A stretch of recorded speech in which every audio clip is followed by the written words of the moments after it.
They called her Adamo, the trial, not for what she faced, but for the questions she left behind.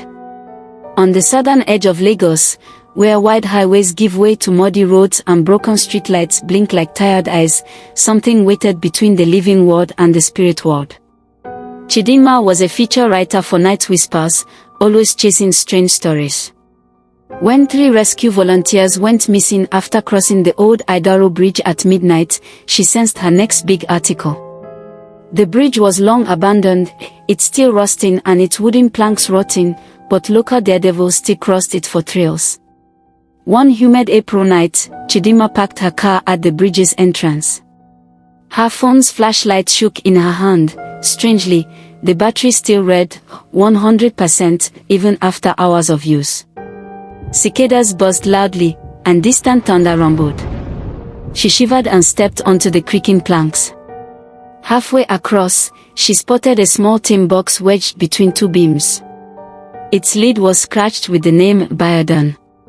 Inside lay a torn photograph of a young woman smiling in traditional Ankara cloth, standing by the creek. Tucked beneath it was a scrap of paper with neat writing. Adanwo awaits those who forget. A chill ran down Chidinma's spine. She slipped the note into her pocket and turned to leave, but the planks behind her had disappeared. Where there should have been wood was only black emptiness. She shone her light back along the bridge, it looked whole again. She reached to step back, and her foot passed through air. A soft voice whispered in Yoruba, "Orantimi. Do you remember me?" Her heart pounded. "Who are you?" she asked. Wind rushed past her, stirring her hair.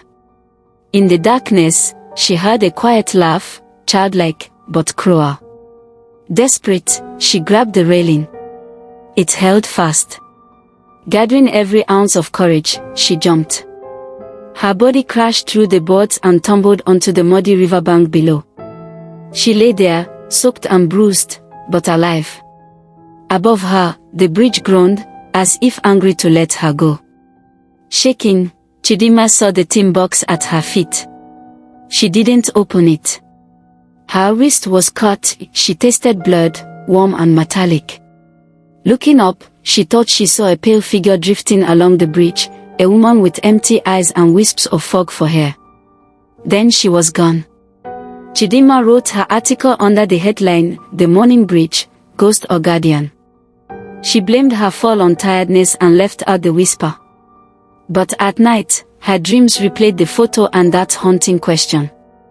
Her phone stubbornly stayed at 100% battery, each notification ping sounding in the empty circuits. Weeks later, she heard about a 4th volunteer who vanished, not on the bridge, but at an abandoned fishing village upriver. No box, no photo, only footprints leading into the water, then ending suddenly. Chidinma wondered, did Adamo take him because he, too, forgot her? Her editor pressed for more details. Chidinma looked at the photograph pinned above her desk. The woman's eyes seemed to follow her, judging. That night, she packed a small bag, her charger, recorder, the photo, and the cryptic scrap of paper. At dawn, she planned to return to the bridge, to find the answers she craved. Yet as Lagos lights faded below her window, she whispered a warning to herself, some stories demand a high price, and some spirits never let you leave. Chidinma climbed into the car before sunrise, clutching the scrap of paper and the photograph. Lagos was already waking up behind her as she drove south, past the paved roads until they ended in gravel leading to the old Idaro Bridge. When she arrived, the air was still and cool. The river below gurgled softly. She took a deep breath, switched on her recorder, and stepped onto the first wooden plank. It creaked under her weight, just as she remembered. Midway across, she noticed fresh names carved into the railing, Aisha and Temitop. Those were 2 of the volunteers who had vanished.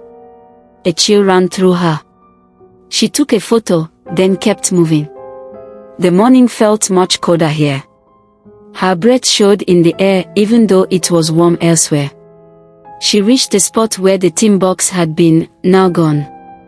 Her recorder suddenly crackled, then played back her own footsteps in slow, hollow rhythm, as if something heavy followed her. She froze. Then a clear voice whispered through the static, "Do you remember me?" Chidinma's hand shook, but she answered, "Yes, I remember."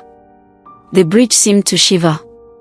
From under the girders, a pale shape drifted, like misgiven human form. She raised her camera, but the figure slipped away before her lens could focus. Panic hit when she realized both ends of the bridge had disappeared into darkness.